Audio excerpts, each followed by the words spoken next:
함께 우리 한 성령 안에서 사랑하는 성도됨으로 처음 뵙지만 사랑합니다라고 저에게 인사해 주시고 저는 인사드리도록 하겠습니다. 여러분 사랑합니다. 반갑습니다. 여러분 오늘은 부활주일입니다. 이렇게 감격스러운 날 주 앞에 나와 예배하고 또 하나님 말씀을 나누는 것이 얼마나 좋은지 모르겠습니다. 근데 저는 한국에서 청소년 사역을 오래 했는데 사실은 부활절 날짜로 4월 1일 별로 좋지 않습니다. 왜냐하면 제가 중등부 사역할 때 우리 친구들이 4월 1일 날이 주일이었어요. 부활절은 아니었는데 제가 이렇게 설교하면 저랑 친한 애들 앞에서 이렇게 보면서 입모양으로 거짓말 이렇게 하는 거죠. 오늘 한국에서 또 만우절이지 않습니까? 4월 1일 날. 그래서 아이들이 4월 1일 날 설교할 때 물론 설교가 거짓말이 아닌 거 알지만 친하니까 그렇게 장난을 치기도 합니다. 그럴 때 막 여러 가지 감정이 들어요. 아이들이 저를 친하게 생각하니까 마음을 열고 이렇게 이야기해 주는구나. 그러기도 하지만 한편으로는 정말로 조금 심각하게 속상할 때도 있어요. 뭔가 하면 우리가 함께 제자훈련도 하고 수련회도 하고 열심히 뜻대로 살겠다고 하는 아이들이 때로는 물론 청소년이고 아이들이니까 그렇지만 우리의 기대와 전혀 다른 모습을 보여줘서 그것이 살짝 마음이 아프기도 합니다. 우리가 어떤 일을 할 때 우리가 사실은 그것에 대한 기대를 하지요. 예를 들어서 우리가 집을 수리한다 혹은 차를 수리하거나 더 좋게 한다 이럴 때는요 우리가 생각한 대로 우리가 기대하는 대로 이루어지는 때가 많죠. 확실히 이만큼 돈을 들여서 수리하면 집도 예뻐지고 차도 더 좋아지고 그런 경우가 있습니다. 그러니까 우리가 하는 많은 일들은 사실 우리가 그 기대를 하면서 하죠. 이거 하면 효과가 있을 거야. 이거 하면 더 좋아질 거야. 이거 하면 더 좋은 일이 있을 거야 라고 합니다. 저희도 여러 나라를 여행하는 중에 호주에 왔는데 제 아내에게서 이제까지 보지 못했던 모습을 봤습니다. 뭔가 하면 한 번도 10년 넘게 살면서 안 그랬는데 호주에 오더니 호주는 영양제가 좋다면서 영양제를 사겠다고 막 고르고 있더라고요. 그래서 고르시라고 맛있게 먹고 그러면 그렇게 효과가 나타났으면 좋겠다라고 했죠. 그건 왜 먹습니까? 그렇게 건강해지겠다라고 하는 겁니다. 그런데 여러분 우리가 잘 생각해보면 그러한 기대 중에 우리의 기대를 가장 채우지 못하거나 혹은 우리의 기대와 같이 되어지지 않는 건 사람에 대한 일입니다. 우리가 사람에 대해서 내가 이 사람에게 이만큼 공을 들이면 이 사람이 이렇게 되겠지, 내가 이렇게 하면 이 사람이 나에게 이렇게 대해주겠지, 이런 것들은 사실 우리의 예상대로 되지 않을 때가 많습니다. 특별히 자식에 대해서 그러할 때가 많습니다. 우리가 어떤 사교육을 시키던가, 저도 이제 딸이 10살인데 이 10살까지 키우면서 한국에서 제가 이제까지 온 건 뭔가 하면 정말 많은 것들을 하라고 옆에서 여러 사람들이 이야기합니다. 만약에 그 사교육 받는 게 다 효과가 있었으면 대한민국 애들은 다 천재가 되거나 영어 천재가 되거나 그랬겠지만 사실은 그게 그렇게 효과가 있는지는 잘 모르겠어요. 그러니까 부모님들 가운데 이런 얘기 하시는 분들이 있어요. 뭐라고 저한테 그러시냐면 자기 자녀를 얘기해요. 청소년기 자녀를 이야기할 때 내가 해준 밥을 먹고 이제까지 크고 내가 사준 옷을 입고 내가 벌어서 한 걸로 다 학교를 다니면서 부모 앞에서 고개를 똑바로 들고 뭐라고 그러냐면 엄마 아빠가 나한테 해준 게 뭐가 있냐고 그런다는 거예요. 그러니까 그런 얘기 할 때마다 참 기가 막히다고 부모님들이 생각하시는 거예요. 사람은요 내가 그렇게 공을 들여도 사실은 그 기대와 많이 다를 때가 많습니다. 오늘 우리가 함께 살펴본 이 본문에서도 사실 저는 그런 모습들을 많이 보게 됩니다. 그리고 오늘 21장을 함께 봤는데 20장의 이야기도 우리가 잘 아는 이야기입니다. 막달라 마리아가 새벽에 홀로 무덤에 가서 그 무덤이 빈 것을 보고 와서 그 요한과 베드로와 함께 그 무덤을 보러 갑니다. 그래서 그것을 보고 빈 무덤을 함께 보고 난 후에 그 제자들이 그 무덤이 빈 것을 확인합니다. 그래서 그들이 무덤이 빈 것을 보고 예수께서 부활하셨다라고 온전히 믿은 것이 아니라 무덤이 빈 것은 보고 확인하고 믿었지만 예수님께서 다시 살아나시고 부활하신 그 온전한 의미는 다 알지 못했던 것 같습니다. 그래서 그 빈 무덤을 보고 베드로와 요한은 돌아오고 막달라 마리아는 그곳에 남아있다가 예수님을 만나게 되죠. 그래서 예수님이신 것을 깨닫고 나서 그와 짧은 대화를 하고 다시 제자들에게 돌아가서 그 이야기를 전합니다. 그러니까 여러분, 제자들은요, 베드로가 가서 무덤이 빈 것을 봤죠. 분명히 빈 무덤인 것을 보고, 그리고 지금 직접 만난 마리아의 이야기를 들었습니다. 근데 그 제자들이 한 일은 무엇인가 하면, 그 제자들이 한 일은 여전히 유대인들을 두려워하며 함께 있었던 것입니다. 숨어 있었던 것이 그 제자들이 했던 일인 것이죠. 예수님의 마음을 한번 상상해 봅니다. 예수님은 제자들과 함께 계시면서 제자들 훈련시키셨어요. 3년 동안 함께 있으면서 많은 기적을 보여주시고 그가 살아날 것에 대해서도 말씀해 주셨습니다.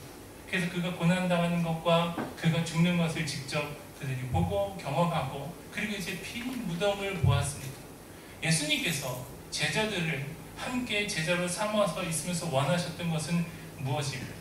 예수님이 이 제자들과 3년 동안 있으면서 훈련시키면서 예수님이 제자들에게 기대했던 것, 제자들이 이러한 삶을 살게 되고 제자들이 이러한 일을 하게 되면 좋겠다, 그렇게 될 것이다 예상하거나 바랬거나 하는 그러한 행동들을 우리가 짐작할 수 있습니다. 근데 여전히 우리가 20장에서 보는 제자들의 모습은 무엇인가 하면, 예수님이 무덤이 빈 것을 보고 그리고 예수님이 살아나신 것을 만난 마리아의 이야기를 듣고도 그들은 유대인을 두려워해서 그냥 모여 있었다라고 하는 것입니다. 그리고 나서 이제 우리가 함께 보는 이 본문의 이야기가 시작이 됩니다. 이제 21장이 되어서 예수님께서 그 20장 후반에 제자들 앞에 다시 나타나시죠. 그 유대인들을 두려워하며 숨어있는 제자들에게 예수님 나타나셔서 그들에게 평안이 있으라 라고 말씀하시고, 그들에게 성령을 받아라, 그리고 용서하라 라고 명령하십니다. 이제 정말로 예수님이 살아나셨던 증거를 본 곳에서 살아나신 예수님을 만나는 일이 이 제자들에게 있었지요. 그리고 오늘 목사님께서 어린이들에게 설교하신 것처럼 그 자리에 있지 않던 도마에게 마치 한 번 그 확인의 기회를 주시기 위해서인 것처럼 예수님께서 다시 나타나십니다. 그래서 직접 자신의 손과 옆구리에 손을 넣어보고 만지라고 확인시켜 주십니다. 예수님께서요, 나타나시고 또 나타나시고 다시 반복해서 나타나시는 것을 우리가 알 수 있습니다. 그래도 이 제자들이 반복해서 예수님이 나타나신 것을 보면서 여전히 이 제자들의 모습은 어떻습니까? 아직 이들은 계속해서 숨어있죠. 오늘 21장이 시작하면서 이제 베드로의 이야기가 나옵니다. 베드로가 뭐라고 말하는가 하면, 나는 물고기를 잡으러 가겠다라고 말합니다. 여러분, 베드로는 어떤 사람입니까? 우리가 잘 아는 것처럼 베드로는요, 열정의 사람이고 행동하는데 주저함이 없는 사람입니다. 오늘 이야기에서도 예수님을 보고 물에서 뛰어내려서 예수님께로 간 사람이 베드로죠. 그러니까 어떠한 일을 하더라도 가장 적극적이고 예수님을 가장 사랑하고 따르려고 했던 이가 베드로인데, 베드로가 지금 어떤 일을 겪었습니까? 빈 무덤을 보고 부활하신 예수님이 나타나셔서 만나고 다시 나타나셔서 그의 손과 옆구리에 손을 넣어보는 그 현장에 함께 있으며 그것을 경험한 후에 베드로가 하는 말이 뭔가 하면, 나는 물고기 잡으러 가겠다라고 하는 것입니다. 여러분, 예수님이 베드로를 부르셨을 때 어떤 말을 부르셨어요? 내가 너를 사람 낚는 어부로 삼겠다라고 부르셨지요. 베드로는 원래 물고기 잡는 사람인데 예수님께서는 이제 물고기 잡는 사람에서 사람을 낚는 사람으로 사람을 구원하고 사람에게 복음을 전하고 그들을 돌보는 자리로 부르셨어요. 그리고 베드로가 3년 동안 예수님과 함께 있었고 예수님이 고난과 죽음과 부활하신 예수님을 여러 번 만나 뵀는데, 그러고 나서 베드로의 결정은 무엇입니까? 나는 물고기 잡으러 가겠다라는 겁니다. 이 물고기 잡는 자리는 베드로에게 어떤 자리입니까? 자기가 원래 살던 그냥 그 삶의 모습이에요. 예수님 만나기 전에 살던 그 곳이죠. 아마도 물고기 잡으러 가겠다라고 하는 것 안에는 나는 그 전의 삶으로 그저 돌아가겠다라고 하는 그런 의미가 담겨 있는 것입니다. 여러분, 사실 우리의 모습도 그렇습니다. 예수님 따라 살겠다고 하고 예수님의 명령 따라 살겠다고 또 우리가 좋은 믿음으로 하나님 기뻐하시는 삶을 살겠다고 하다가도 우리가 순식간에 그냥 내 원래 삶의 자리로 돌아가 버리는 거예요. 어떤 교수님께서 이렇게 말씀하셨던 것이 기억이 납니다. 영성을 가리키시는 교수님께서 내 생각에 영성은 이것과 같다라고 비유를 해주신 게 하나 있는데 그게 뭔가 하면 연탄이 가득 실은 리어거를 가지고 리어거를 앞에서 끌고 비탈길을 올라가는 것 같다라고 말씀하시대요. 그래서 왜 그렇습니까 교수님? 그랬더니 교수님이 그러시는 거예요. 그 예수님을 따라 사는 영성을 유지하는 제자리를 유지하기도 힘든데 내가 한순간 방심하면 그냥 뒤로 떼굴떼굴 굴러 내려져서 원래 자리로 순식간에 가버리더라. 그래서 예수 믿는 것은 연탄이 가득 실린 리어거를 끌고 올라가는 것 같이 나에게는 느껴진다 라고 말씀하신 것을 듣고서 가슴 깊이 공감했습니다. 베드로가 지금 말하고 있어요. 나는 물고기 잡으러 가는다. 그러니까 다른 제자들이 어떻게 합니까? 같이 가자. 그럼 같이 잡으러 갔어요. 여러분 예수님이 만약에 옆에 계셨다면 되게 속상한 장면이셨을 거라고 생각을 합니다. 나는 다시 물고기를 잡으러 가겠다라고 하는 것이죠. 여러분 우리는 사실 삶의 어떤 변화를 굉장히 두려워합니다.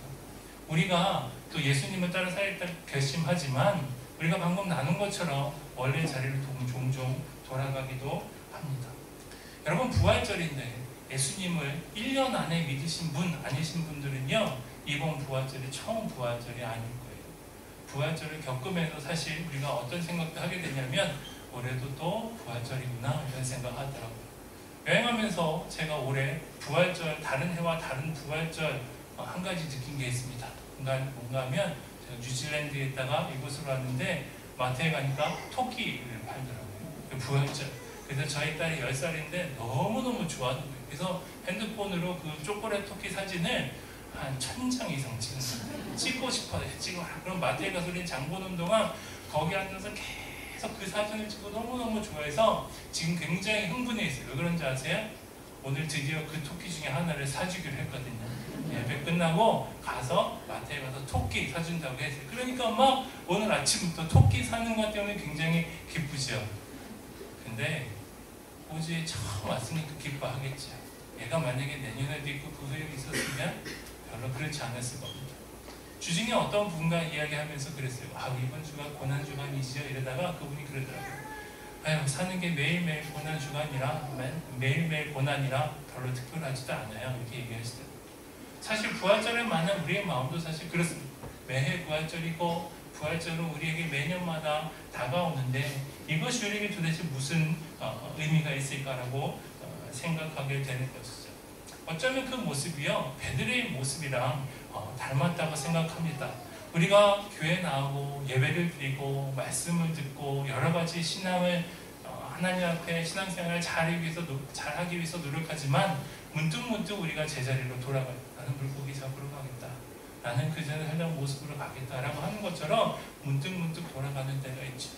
그래서 저는 이 말씀을 읽으면서 또 묵상하면서 예수님의 모습이 너무 감동적이고 감사합니다. 뭔가 하면 예수님이 어떻게 하시는가 하면 또 나타나시죠. 예수님이 나타나시죠. 도마 나는 거기 없었습니다. 나는 모르겠다. 나는 만져봐야 믿겠다. 그때 예수님이 하신 게 뭐예요? 나타나셔서 만져봐. 그 베드로가 나는 물고기 잡으러 가겠다. 그래서 예수님 어떻게 하십니까? 그 물고기 잡은 자리에 나타나셔서 그 제자들이 왔을 때 다시 그들의 마음을 깨우쳐 주십니다. 그리고 예수님께서는 그들을 꾸짖거나 그들을 책망하시는 것이 아니라 그들이 다시 예수님을 만나도록 일깨워지도록 하시고 그리고 그에게 다시 명령을 평안해라, 성령을 받아라, 용서해라. 또 이 베드로에게는 오늘 뭐라고 말씀하셔요? 내 양을 먹이라, 내 양을 먹이라, 내 양을 치라라고 하는 명령을 해주시는 거죠. 예수님은요 우리를 꾸짖으시지 않고 다시 나타나 주십니다. 사실 예수님이 부활하셨다라고 하는 것을 증명하거나 부활하신 것을 알리기 위해서면 그냥 사람 많을 때 한번 나타나시면 되잖아요. 예수님이 그냥 사람 많을 때 한번 나타나시고 그 자리에서 승천하시면 그냥 사람들이 부활한 줄 알고 다 알 수 있죠. 근데 예수님은요 여러 번 나타나셨어요. 누가복음에 보면 엠마오로 가는 그 제자에게도 나타나셔서 그들과 이야기하시고 그들을 깨우쳐서 그들이 예수님인 것을 알게 해주시고 도마에게도 베드로에게도 계속해서 나타나 주십니다. 그것은 제자들이 예수께서 부활하신 것을 알고 그 의미를 알고 그래서 그들의 삶이 예수님의 명령을 받아 변화하기를 바라는 그 마음 때문일 것입니다. 그렇다면 매해 부활절을 맞는 우리에게 예수님께서 주시는 것도 마찬가지일 것이라고 생각합니다. 예수님께서 이 부활절을 맞아 당신이 살아나신 것을 우리에게 다시 한번 깨우치게 해주시고 우리가 생각하고 기억나게 해주시고 그리고 예수님 우리에게 명령하십니다. 우리에게 어떠한 삶을 살아라 라고 우리에게 새로운 삶으로의 부르심으로 우리를 이끄시는 것이죠.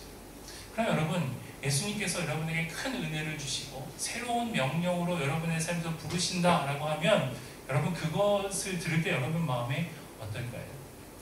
옛날에 저희가 포항에서 사역할 때 저 말고 중등부에 어떤 전도사님이 오셨어요. 전도사님이 새로 오셨는데 저보다 한 10살 정도 어리고 아주 잘생긴 전도사님이 오셨어요. 그래서 제가 기억나는 게 뭔가 하면 그 전도사님을 소개하러 그 중등부 예배에 갔는데 제가 이렇게 올라가서 전도사님 뒤에 계시고 소개하려고 하니까 벌써 중등부 애들이 소리 지르는 거예요. 뭐라고 소리 지르는 줄 아세요? 앞에 뚱뚱한 목사님 나오라는 거예요. 잘생긴 전도사님 좀 보게 나오라고. 그래서 제가 이렇게 소개를 하고 갔어요.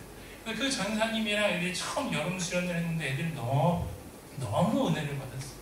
그래서 이 수련회를 마치고 어떤 일이 있었냐면 집에 가서 한 대여섯 명의 애들이 어머니에게 뭐라 그랬냐면 나 꿈이 생겼는데 나 커서 전도사가 되겠다 이렇게 얘기를 했어요. 그러니까 그 어머니들이 놀래가지고 저를 몇 분이 찾아오셨어요. 애들이 수련회 가서 무슨 일이 있었는데 목회자가 되게 이런 것도 아니고 전도사가 되겠다라고 말해서 사실 그 집사님들이 저한테 뭐라 그랬냐면 애들 좀 말려달라고. 그러니까 어떤 마음이에요? 갑자기 애가 전혀 애가 믿음 뭐 이런 거는 없던 애고 그래서 믿음 그 은혜 받기를 원하게 하는데 걔가 갑자기 내가 이제 전도사님이 되겠다라고 하니까 어머니 마음에 걱정이 돼서 교육 목사님 저를 찾아와서 좀 진정시켜줘야지 안 되겠다. 우리 좀 만나주세요. 그러더라고요. 그건 무엇인가 이제 이해가 가요. 부모가 되어서 아이를 키우다 보니까 그 아이의 삶에 내가 생각하지 못했던 큰 변화들이 있는 것이요. 그런 부르심이 뭔가 느껴지는 거 사실 겁나는 거예요. 제가 20대 때 어떤 증상이 있었냐면 파송의 노래라고 하는 노래만 들으면 눈물이 났어요. 여러분 그 노래 아시죠? 너의 가는 길에 그 노래가 있는데 그거 들으면 막 마음이 찡해지고 눈물이 나고 그런 게 아니고요. 그 노래만 나오면 무슨 조건반사처럼 눈물이 나는 거예요. 그래서 제가 사실은 이것에 대해서 되게 겁이 났어요. 왜냐하면 이 노래 언제 부릅니까? 주로 파송할 때 부르죠. 그러니까 제가 신학교 가면 견습성교사 파송하고 성교사 파송하고 그럴 때마다 이 노래를 하는데 내 감정과 상관없이 이 노래만 하면 눈물이 나니까 어떤 마음에 겁이 나냐면 이거 하나님이 성교사를 가라는 사인이 아닌가라고 해서 문득 그 마음에 겁이 나요. 여러분 제가 신학교라고 말씀드렸죠. 그러니까 저는 하나님을 위해서 평생을 살겠다라고 다짐하고 하나님이 부르시는 어떤 곳이든지 가겠습니다라고 생각하고 신학교에 갔음에도 불구하고 그런 이게 선교사가 되라는 사인인가라고 그 생각이 됐을 때 제가 생각하는 이제 선교사에 대한 오해들 선교사가 되면 나는 상관 오지에 가서 거기서 나오지도 못하고 평생을 살아야 되는 것이 아닌가 이런 생각들을 하면서 제 마음이 덜컥 겁이 났어요. 그러니까 그런 것들이 뭔가 하면 내가 예상할 수 없는 자리로 하나님이 뭔가 이렇게 부르시는 거 우리가 이렇게 느낄 때는 우리의 마음에 그 변화에 대한 두려움들이 있는 거예요. 그러니까 그 마음을 다시 뒤집어서 생각해보면 우리가 은혜를 얻고 싶고 하나님의 인도하심을 받고 싶을 때 어떠한 전제들이 있냐면 내가 감당할 수 있는 혹은 내가 원하는 혹은 내가 좋아하는 것 안에서 하나님 부르시기를 바라는 것이죠. 그것을 넘어서서 하나님이 부르신다고 느끼거나 그것을 넘어서서 하나님의 인도하심과 하나님의 명령이 있다고 생각하면 우리는 굉장히 당황하게 됩니다. 예수님께서 베드로를 부르셨는데 자기 삶의 자리로 돌아가셨어요. 근데 예수님께서는 그 제자들을 계속해서 부르시고 그의 명령을 그에게 주셨습니다. 우리에게도 그러한 명령을 주신다라고 할 때 우리의 마음은 어떻겠습니까? 사실 우리의 마음도요 하나님이 어디로 부르실까에 대한 두려움들이 있습니다. 그것은 우리에게 무한한 기쁨이면서도 동시에 우리에게 큰 두려움을 주는 일이기도 합니다. 그래서 우리에게 필요한 게 무엇인가 하면 직접 그것에 순종해 보는 것입니다. 순종하지 않으면 그것이 얼마나 좋은 것인지 그것이 얼마나 우리의 삶에 감격을 주는지 알 수 없는 거죠. 저는 목회자로 생활하다가 중간에 한 2년 정도 선교단체 간사를 한 적이 있습니다. 성교단체 간사로 이렇게 출근하는 기간에 저녁에 기도하는데 같이 근무하던 어떤 간사에게 돈을 5만 원 정도 줘야겠다라고 하는 마음이 들어요. 아무 이유 없이 그냥 그런 생각이 들어서 잘 모를 때는 해보자. 그래서 다음날 가서 나 기도하다가 생각이 들어서 왠지 모르겠지만 당신에게 이것을 주었으면 하는 마음이 들어서 줍니다라고 줬어요. 그랬더니 그 부부가 너무 좋아하는데, 여러분 그거 있죠. 5만 원을 주었을 때 성인 남녀가 기뻐하는 그 기쁨이, 물론 5만 원을 누구든지 우리에게 주면 좋지요. 근데 제가 생각하는 것보다 너무 좋아하더라고요. 그래서 무슨 5만 원 갖고 이렇게 좋아하나 그렇게 했죠. 근데 그 부부가 어떻게 나누었냐면, 자기들이 어제 수도가 이제 끊겨서, 이제 전기세가 그 이제 공과금 내게 끊겨서 내일까지 5만 원, 49,000 얼마인데 그거를 못 내면 정말로 끊기는, 그러니까 뭐 경고장, 독촉장 이런 게 나오잖아요. 그런 게 나오고 이제는 정말로 내일까지 그 한 5만 원 되는 돈을 못 내면 정말로 끊기는 날이 내일이었대요. 그래서 전날 자기들이 기도할 때, 하나님 우리에게 이 5만 원의 돈이 필요한데 이게 하나님 우리를 인도해 주실 거면 내일 우리에게 그 돈을 주셔서 우리에게 낼 수 있게 해주세요. 기도했답니다. 그러고 나서 아침에 출근했는데 제가 봉투에다가 5만 원을 주면서 뭔지 모르겠는데 기도하는데 생각납니다. 이러고 준 거예요. 그냥 그 부부에게는 그것이 하나님의 응답으로 생각이 되어서 너무너무 기뻤죠. 근데 저는요, 그걸 보고 함께 하나님의 돌보심을 경험하는 것이 너무 기쁘기도 했지만, 사실은요, 그 다음 저에게 온 생각은 뭔지 아세요? 하나님, 저도 저들과 같이 매일매일 하나님의 살아계심을 경험하고 살게 해주십시오 라고 하는 마음. 다음에 뭐였냐면, 하나님, 나는 저렇게 어렵게는 하지 마세요. 그게 두려워. 사실 그냥 속으로 저렇게 어려웠구나, 나는 몰랐는데. 그렇게 어려우니까 그런 하나님의 기적을 경험하지만, 사실은 하나님, 나는 그렇게까지 어려운 거는 잘 감당할 수 있을지 모르겠습니다. 그러니까 여러분, 우리에게는요, 그것이 좋든 나쁘든 내가 원래 있던 자리로 돌아가려고 하는 강한 마음이 있습니다. 그 상태가 좋든 나쁘든 상관없어요. 여러분, 옛날에 제가 봤던 영화 중에 그 맥라이언이라는 여자가 나오는 남자가 사랑할 때라고 하는 영화가 있습니다. 거기에 이제 맥라이언이 앤디 가르시아와 부부로 나오는데, 그 여자가 부인이 알코올 중독에 걸리고 알코올 중독에서 이제 벗어나는 과정을 쭉 그리는 거예요. 근데 그 맥라이언이 알코올 중독에서 벗어나는 과정을 거치면서 그것을 위해서 남편이랑 별거하고 있지요. 좋아하는 마음이 여전히 있으면서도 별거하고 있다가 이제 금주한 어느 기간이 돼서 사람들 앞에서 같이 그 금주하는 모임에서 발표를 해요. 내가 며칠 동안 금주했습니다. 거기 있는 사람들 다 박수 쳐주고, 그때 남편이 그 자리에 찾아오죠. 근데 그 자리에서 그 아내가 남편에게 맥라이언이 뭐라고 말하는가 하면, 내가 얼마나 술을 마시고 싶은지 물어봐달라고. 내가 술을 끊기 위해서 지금 너무너무 노력하고 애써서 잘 며칠 동안 성공했다고 사람들에게 발표하지만, 사실은 내가 하루도 빠짐없이 너무너무 술을 먹고 싶어서 나는 너무 힘이 든다 라고 이야기해요. 여러분, 우리는요, 그게 좋은 게 아니더라도요, 원래 우리의 삶의 모습으로 돌아가고 싶어요.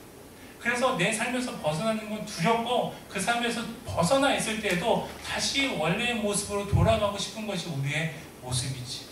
그러니까 뭔가 익숙한 것을 떠나는 것은 우리에게 굉장히 두려운 일입니다. 베드로가 경험했던 것은 이런 것이 아닌가 싶어요.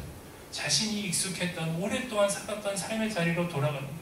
예수님과 함께 기적을 경험하고 예수님이 살아나신 그것을 보았지만, 그는 또한 순식간에 자신의 삶의 자리로 돌아가게 되는 것이죠.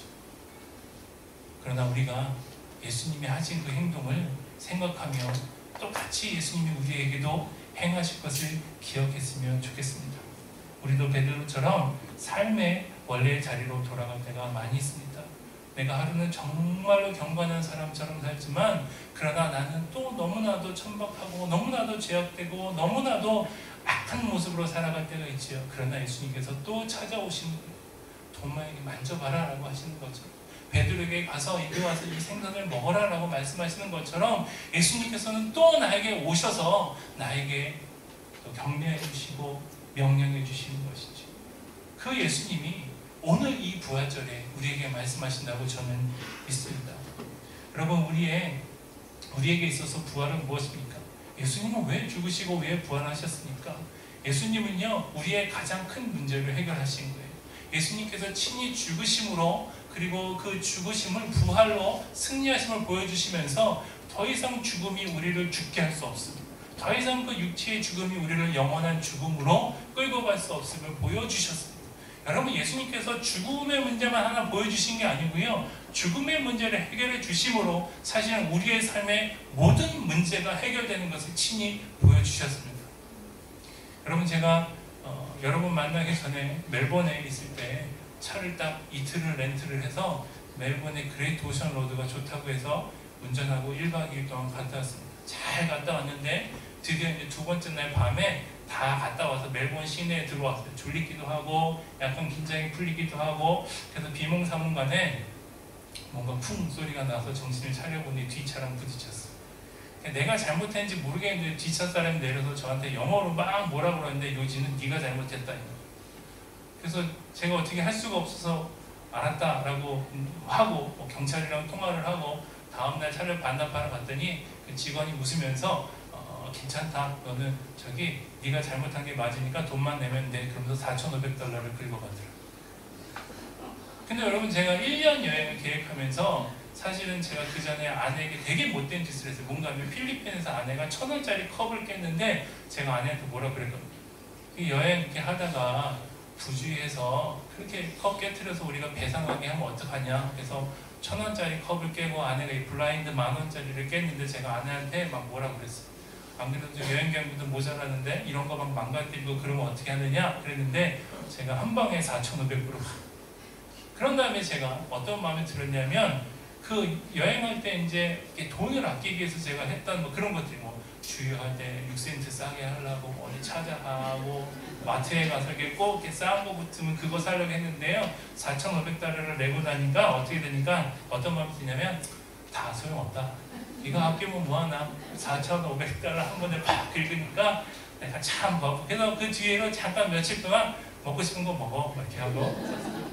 여러분, 큰 것 다음에 우리가 느끼는 건 뭔가 하면요, 작은 것은 아무것도 아니다라고 하는 거예요. 여러분, 누구는 이렇게 이야기합니다. 예수님께서 죽음의 문제를 해결해 주셨지만 우리에게는 여전히 삶의 문제가 있다. 예, 공감합니다. 우리에게는 여전히 삶의 문제가 있습니다. 그러나 이 문제가 죽음을 넘어서까지 우리에게 있을 문제가 있습니까? 죽음보다 큰 것이 있습니까? 예수님께서 죽음만 해결하신 것이 아니라 예수께서 죽음을 해결하심으로 우리의 삶의 모든 문제를 해결하심을 우리에게 보여주신 것을 저는 믿습니다. 예수님께서는 부활하심으로 우리의 삶의 모든 문제를 고치시고 우리의 모든 문제를 해결하시고, 부활절마다 우리에게 그것을 떠올리고 우리가 그의 죽음을, 부활하심을 경험하면서 우리의 삶의 모든 문제를 그가 친히 해결하셨음을 우리에게 보여주시는 겁니다. 우리가 해야 될 것은 무엇인가 하면 그가 우리의 문제를 해결하신 것을 경험하고 그렇게 살도록 우리가 다시 한번 시도하는 것입니다. 여러분, 제가 이 여행한다고 자꾸 말씀드려서 죄송합니다. 이 여행하기 전에 아이들이랑, 중고등부 아이들이랑 9번 전도 여행을 갔어요. 근데 9번 중에 4번을 어떻게 전도 여행했냐면, 주일날 저녁에 애들을 모아요. 그래, 지도를 줍니다. 갈 곳을 안 정하고, 전도여행 가면 어디로 간다 이런 거 있잖아요. 근데 그런 걸 안 정하고 이번에는 충청 남북도 뭐 이렇게 해놓고 애들이 주일날 저녁에 모여서, 물론 그 전에 훈련을 받죠. 기도해요. 하나님, 우리가 어디로 가야 될지 알려주십시오. 기도를 해서 애들이 지도해서 여기로 가주세요. 그럼 거기로 가요.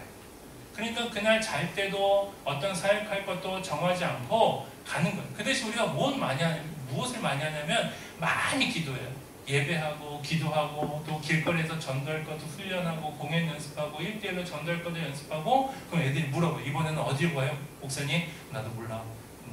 어디로 가요? 그래도 그럼 이제 제가 정해놓은 거 알려줘요. 충청 남북도. 그럼 충청 남북도 어디로 가요? 몰라. 그러니까 애들이 주일날 저녁에 진짜 모여서 지도를 펴놓고 기도하면서 정해요. 그럼 월요일 아침에 사찰 집사님이 차를 타고 그 애들이 딱 찍은 거기다 내려주죠? 그럼 그날은 어디서 잡니까? 몰라요. 아이들끼리 기도하면서 정하는 거예요. 그래서 아이들 그곳에 내리면 동네를 돌면서 기도하고, 그 다음에 기도해요. 하나님, 제가 미션을 주거든요. 하루에 적어도 몇 명에게 복음을 전하고 몇 번의 복음 전하는 일들을 해라. 그러니까 아이들이 이제 두 가지를 기도해요. 하나님, 오늘 어디서 복음을 전해야 될까요? 어디서 공연을 하고 누구에게 복음을 전해야 될까요? 두 번째는 뭔가 하면, 하나님, 오늘 우리는 어디서 자야 될까요? 어떻게 밥을 먹어야 될까요? 왜냐하면 예산을 얼마 잡면 하루에 5,000원, 1인당 5,000원씩 해요. 한 끼에 1,000원, 자는 거 2,000원. 그래서 그래가지고 월, 화, 수, 목, 금 그러니까 6, 5, 30 1인당 3만 원 해서 학생 회계에 그냥 줘요. 학생 그 교육자하고 교사들이 따라가는데 우리는 이제 뒤에서 가만히 보고만 있고 중보기도만 해요. 그럼 애들이 어디서 사역을 하고 어디서 잠을 자고 어디서 밥을 먹을지 애들이 기도하면서 하면 될까요? 안 될까요? 되더라고요. 아이들이 거기 앉아서 기도하고 사역하고 밥 먹을 때 이제 뭐 사실은 뭐 이런 식으로 좀 돼요. 이렇게 애들이 막 중간 뭐 이렇게 뭐 저쪽으로 걸어야 될 것 같아요. 그러면 저희가 보기에는 말도 안 되고 예를 들어 지명이 있거나 그런 게 아니라 그냥 저쪽으로 가야 될 것 같아요. 산을 넘어가야 될 것 같아요. 그러니까 애들이 딱 기도해 보면서 무슨 마피아 게임 하는 것처럼 그런 것 같아요. 뭐 이러면 또 산을 넘어가면 애들이 짐을 막 넘어가요. 가다 보면 목마르죠. 그럼 동대에 들어가서 물 한 잔 주세요. 그럼 할머니가 물 주죠. 앉아가지고 너네 어디 가냐 몰라요. 어디 가냐 산 넘어가요. 밥은 먹었냐? 아니요. 그럼 애들이 이제 그거예요. 할머니 여기 뭐 농사일이나 봉사할 거 있으면 알려주세요. 그러면 애들이 뭐 할 게 뭐 있어? 없다. 그러면 너네 오늘 어디서 자냐? 몰라요. 그러면 이제 그 리더 되는 애가 용기를 내서 말합니다. 할머니 저희 좀 재워주세요. 그럼 이제 밥도 주시고 재워주기도 하고 뭐냐 여러 가지 형태로 이 일이 해결이 됩니다. 물론 저희가 어떻게 하냐면 끝나고 나서 거기에 이제 합당한 그 애들이 다 간 후에 선생님들이랑 교육자들이 남아서 거기 이제 마을에 다니던 개인 집이든 사례를 꼭 반드시 하고 우리가 어디에서 왔고 설명을 드리고 그렇게 하죠. 그래서 아이들이 그 일을 월화 수목 동안 해요. 근데 그걸 통해서 우리가 아이들과 하나 딱 남기고 싶은 게 뭔가 하면 이 질문이에요. 하나님이 너를 도와주시던 그럴 때 예라고 말해요. 하나님이 정말 계셔서 너를 도와주시던 그럴 때 이 전도여행의 기간을 마친 아이들이 이거 확신 있게 말해요. 예. 그러니까 우리가 이거 하기 위해서 전도여행을 해요. 그 전에 사실 많은 걸 해봤는데 이게 핵심인 것 같더라고요. 그래서 다른 거 다 빼고 이것만 딱 남긴 거예요. 그러니까요, 아이들이 하나님이 너를 도와주시던 예. 이게 언제 나오냐면 자신이 삶의 자리로 돌아가서 삶의 어려운 일을 겪을 때 그 얘기를 하는 거예요. 하나님이 너 그때 힘들게 산 넘어갈 때 할머니를 통해서 너 먹을 것 주시고 재울 것을 보여주시고 복음을 전하게 해주시지 않았던 예. 그때 네가 그 할머니 만나기 전에 누가 너를 도와주고 네가 어디서 먹고 네가 어디서 잘지 알았니? 아니요. 하나님이 너에게 보여주시지 않았니? 예.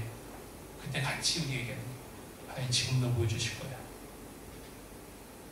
근데 그게요 아이들에게만 하는 게 아니라 저에게도 큰 고백이 됩니다.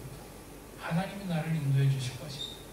하나님이 나에게 주신 명령을 내가 순종할 수 있을 것이다. 내가 그 명령대로 살아가면 뭔가 잘못된 것 될 것 같은데 아니 나는 그래도 잘 살 수 있을까라고 하는 것에 저도 응답하고 대답하게 됩니다. 여러분 사순절을 부활절을 가장 기쁘게 맞는 사람은 예수님의 고난에 동참한 자입니다. 부활절을 가장 기쁘게 맞는 자는 그를 통해서 예수님의 명령을 들은 자입니다. 예수님 우리에게 끊임없이 말씀하시고 제자들에게 말씀하셨잖아요. 성령을 받으라. 서로 용서해라. 베드로에게 내 양을 먹이라. 내 양을 치라라고 하는 것이죠. 여러분 우리가 만약에 말씀을 묵상하고 예수님의 고난에 함께했다면 이 시간에 이 부활절에 예수님께서 우리에게 주시는 명령을 우리는 모두 들을 것입니다. 또한 이 명령은요 개인에게만 있다고 생각하지 않습니다. 예수님께서 우리 교회에게 주시는 그 명령이 있다고 분명히 믿습니다. 그 명령이 어느 때 달라질 수 있죠. 누군가는 듣고 누군가는 못 들을 수도 있겠죠. 그러나 이 부활절을 기대하며 이 예수님이 주시는 명령을 들은 자, 그 예수님의 명령을 기다리는 자들에게는 주님께서 말씀하실 겁니다. 이 중에 또 이렇게 생각하시는 분도 있을지도 몰라요. 나는 모르겠다. 그런데 우리에게 여러분 위로가 되는 말씀 기억하십시오. 예수님이 어떻게 하실까요? 또 나타나실 것입니다. 우리에게 또 나타나실 것입니다. 우리에게 손을 내밀어 만지게 하시고 옆구리에 손을 넣어서 만지게 하시고 물고기 잡는 자리에 가서 그 물고기를 구워서 먹이시면서 하시는 예수님께서 내 삶의 자리에 찾아오실 겁니다. 내 힘든 일자리에 찾아오실 것이고 내 힘든 부부관계 가운데 찾아오실 것이고 내 힘든 부부 자녀의 문제에 찾아오실 겁니다. 예수님께서 그곳에 계시면서 자신의 모습을 보여주시면서 내가 부활한 것 같이 내가 이미 너의 모든 문제를 만졌으니 이미 너의 길을 내가 인도해 놓았으니 이미 내가 너의 길을 열어두었으니 이제 나의 명령을 듣고 내가 너에게 부르는 대로 그 삶을 살아가지 않으련 하고 주님 부르십니다. 이 부르심과 응답의 역사가 저와 사랑하는 여러분 모두에게 있기를 주의 이름으로 축원합니다. 함께 기도하겠습니다. 하나님, 제자들에게 나타나시고 또 연약한 베드로에게 나타나셔서 그 물고기 잡는 베드로에게 그 물고기를 구워 먹이시며 내 양을 먹이라